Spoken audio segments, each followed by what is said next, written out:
Hey everyone, in this video I want to show you a technique that will save you a bunch of time while sculpting human heads in Nomad Sculpt. Let's create a base mesh for the head. This is useful for both 2D and 3D artists alike. I'm making one of a toddler in this case. Before anything else, make sure you are in orthographic view. To do that, tap on the camera icon and under projection select orthographic. Now let's start with the basic shapes. Shape the head with the default sphere. Insert a second sphere and with the Move tool, shape the cheeks and jaw.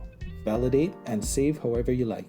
Insert two spheres, one for the bridge of the nose, then the other for the tip and the nostrils. Add, this time, a UV sphere for the eyes and place.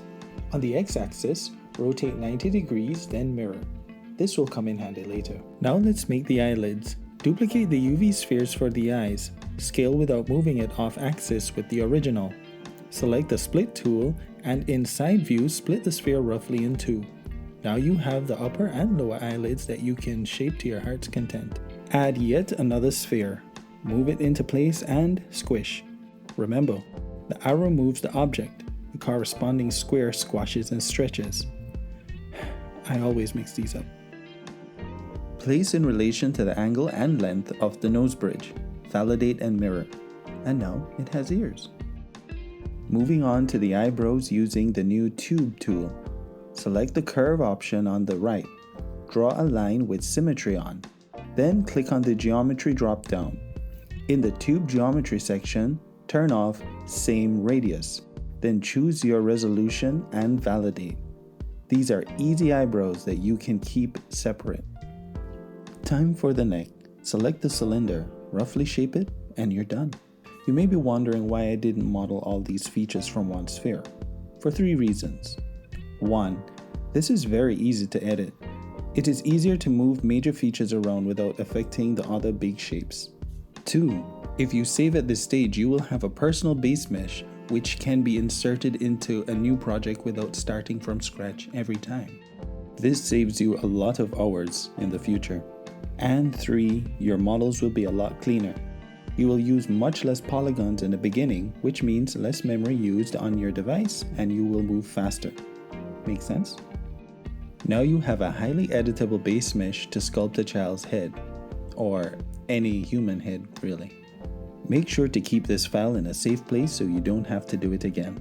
However, when you do improve and outgrow this video, you may want to make a new one. Now let's see it in action. I created this front and profile view of a child's head in Procreate. I know they kinda look different, but I'm not worried about that right now.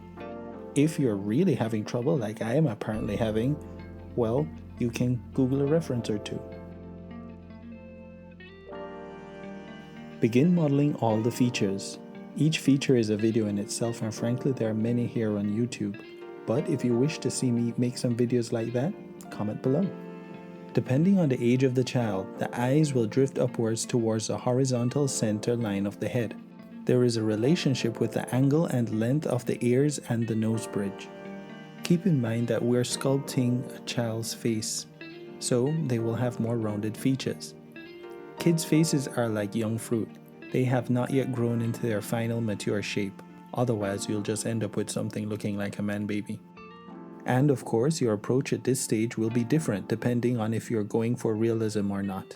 At this stage, I was planning to show you some details about creating eyes, but I'll leave that for a future video. So there you have it, a base mesh for saving you tons of time in the future. This is highly editable and you can adapt this to your personal style. Thanks again for checking out my video. See you in the next one.